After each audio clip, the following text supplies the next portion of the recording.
สบายดีจ้าพี่น้องสบายดีตอนค่ำมื้อนี้ค่ำแล้วแต่พักกันอยากมานั่งชิลอยู่ตูบก็เลย เอากุ้งมาทำกุ้งแช่น้ำปลากับผักที่ริวลวกจิ้มแล้วก็หัวชิวๆค่ะ ชิวมาก ชิวเกิน มันฝนตกดูพี่น้องเลย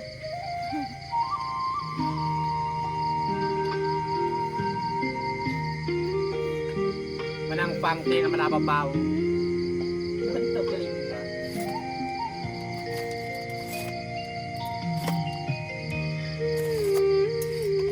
ฝนตกที่แท้ดีว่าพี่น้องเอ้ย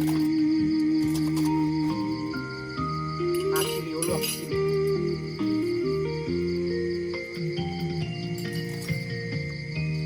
เสียงระฆังวัดดังไกล ใส่ได้บางนาวมาให้ พี่ยังมองฟ้ารอฝนมา แต่สองหัวใจเปียกน้ำตาก่อนฝน แล้วยังหอยย่าง เพลงนี้ละม่วนเพลงนี้ละม่วนดนตรีเพลินดี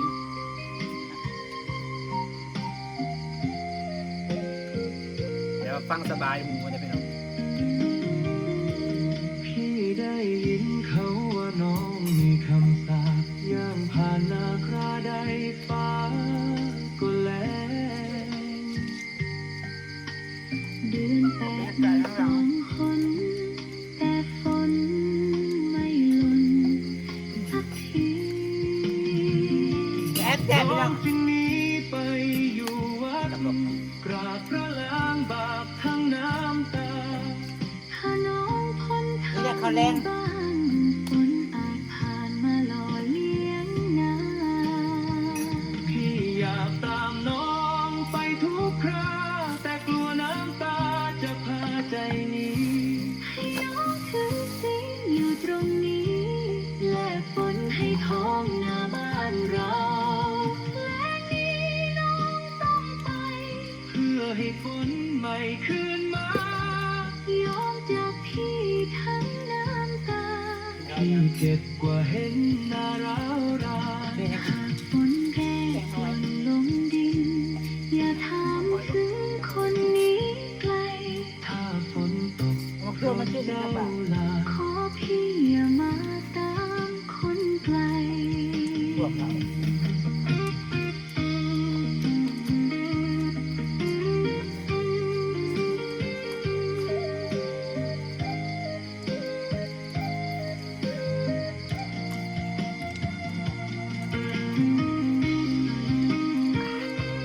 แซ่บดีพี่น้อง เด็ดเป็นยังไงอยู่เขาจ้ะอยากเอากับมันไป เสียงระฆังกล่อมใจ พี่รู้ว่าน้องให้คิดถึงพี่ทุกคืนกราบพระขอทุกที ให้ฝนตกดีที่บ้านเรา และนี้น้องต้องไปล้างคำสาปในร่มวัดเก่า ยอมให้รักต้องเงียบเหงา เพื่อให้บ้านเรามีฝน น้องอยู่กับวัดและน้ำตา พี่นับเดือนแปดของเรา ฝนตกเบา แดดสองคนแล้วฝนตกดีก็ได้ ๆแต่ใจยังแล มาได้จงแล้วก็ตัวเดียวรอ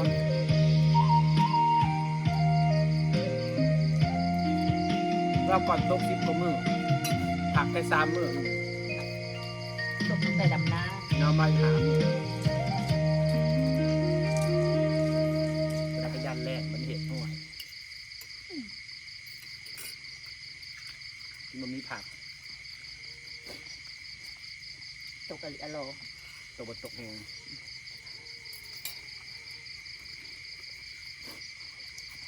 เรียกแจ๊ะไปยังไง นี่นะ ไปดูตำพูตำพาเพื่ออยากคนตกแหงอย่างนี้เนาะ แม่นดินทะลักนี่เกลือน อืม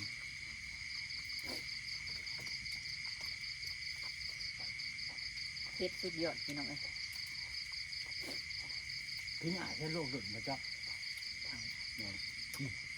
น่าจะใส่ น ก็ไม่บอกไม่ เบิ่ง นะ กรอบ เขาจุ่มแล้วออกรถ แล้ว อืม บ่ายเบิ่งไม่ใช่ที่อันนี้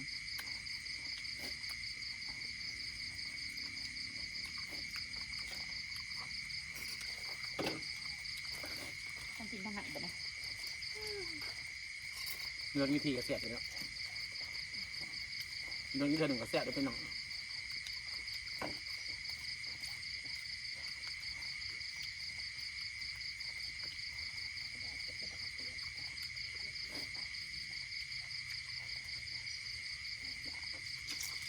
ได้ยินแต่เสียงกบเสียงเขียดเนาะแล้วพี่น้องมันคนโตดู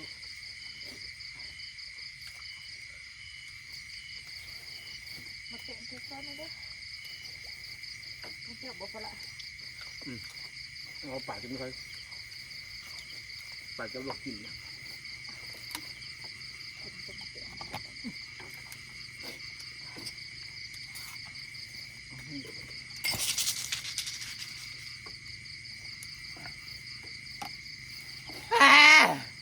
เด็ดเนาะ เด็ด เป็นต้องพริกห่ามันจะตามพริกห่า เออบางทีหามันสิเพชรกันหนาเด้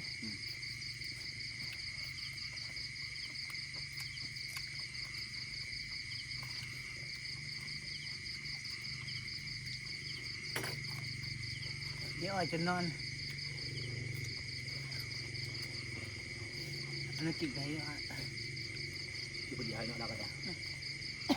ทำกินเขาวแล้วก็นอนเนาะ ทางยังว่าถาเป็นนันถาเป็นนี่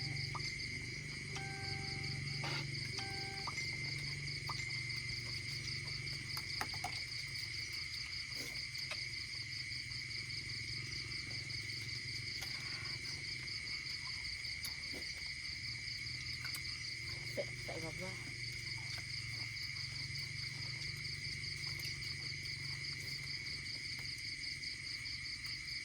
ทางขึ้นมาหนูเปื่อนมา สุด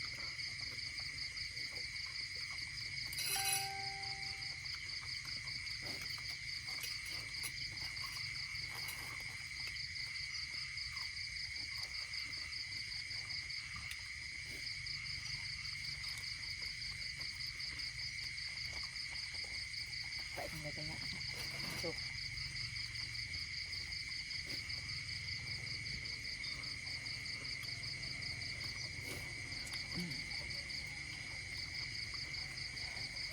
เพชร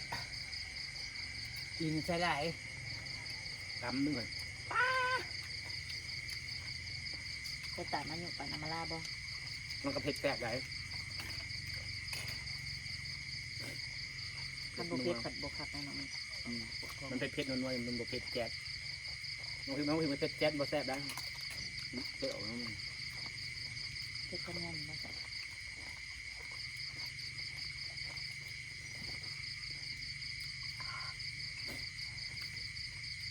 มาเด้อจ้ามาแซ่บน้ำกันเด้อจ้า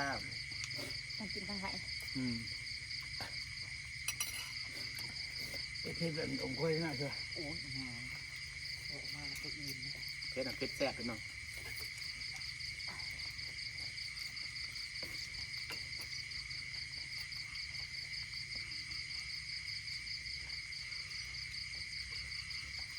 คันบุเพชรยังไงเนี่ยค่อยซึ้งเลยเอาออกบ่ได้เลย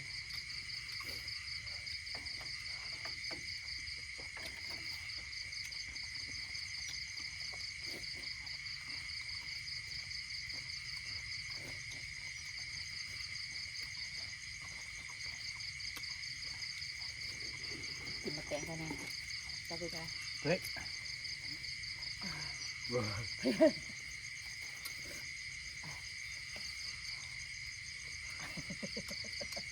เธอทำอะไรของเธอเธอแป้งจะทำกระเทียมนุ่มนะ เดี๋ยวเท่าๆเนาะครับคือ แล้วตาย คงบ่ปินแล้วนะมาขาวทางนั้นไปเอากดมันไป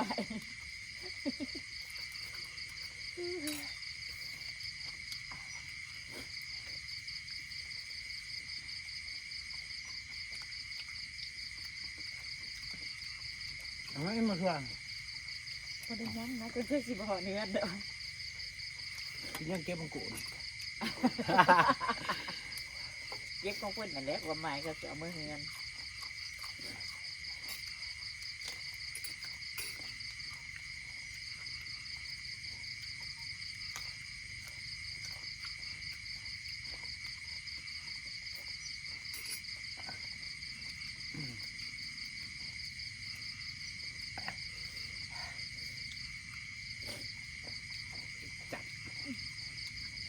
แซ่บ เฮ็ดจังหัน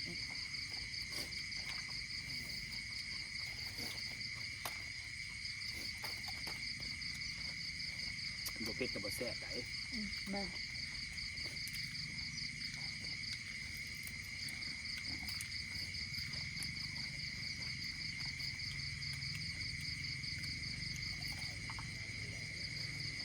บ่เลยบ่ว่า ตัวกุ้งนี่ก็อร่อยนะคะ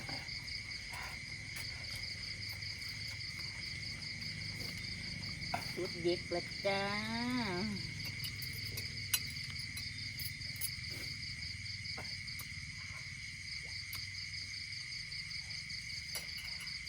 เป็นไรเสียเพชรยังสิกินกับมันก็บ่กินก็บ่แล้ว กินมันก็สิแซ่บ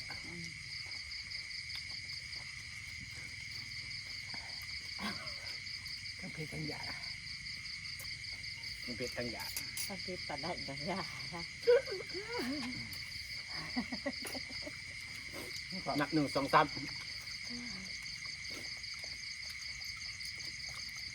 เนื้อโลนึงเบิด อ้าว เนื้อเดียว โลหนึ่งมันจะหลายเท่าไหร่กองโลหนึ่งมันจะหลายเลยเอาลวกมันมากระหดอันนี้ลวกเครื่องเนี่ยกุ้งยังไงเดียว อ้าวตึงอยู่หน่อยแต่ที่เก่างั้นมันหน่อย โลหนึ่งมันจะหลายหลาย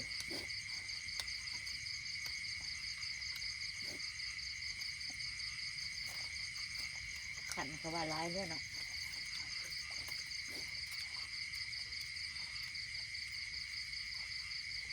กุ้งโลหนึ่งทำไปกุ้งแช่น้ำปลาขายได้ประมาณ2-3 จาน3 จาน4 จาน โอ้ยน้องบุญแก้วบุญนะคะสิเอามาขายให้นะเขาใส่กล่องอันน้อยๆนะ3 ตัวคือตัวละ10 บาท30 บาท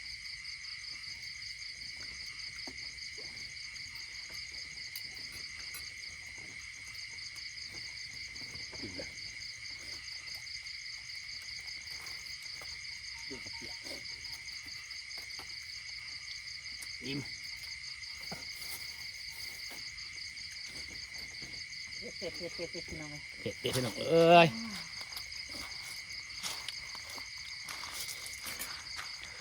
เผ็ดแซ่บพี่น้องจ้า ทั่วโบราณนี่เฮ้ย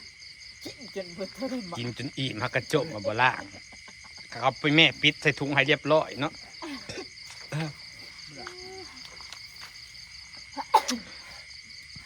อิ่มแล้วพี่น้องสิฝากบรรยากาศไว้ซ้ำนี่แหละจ้าพี่น้องจ้าทั้งเผ็ดทั้งแซ่บกัดสบายดีเด้อจ้ามื้อนี้ก็ปุ๊บปิ๊งปุ๊บจังหน่อยจากสิเมื่อจ้า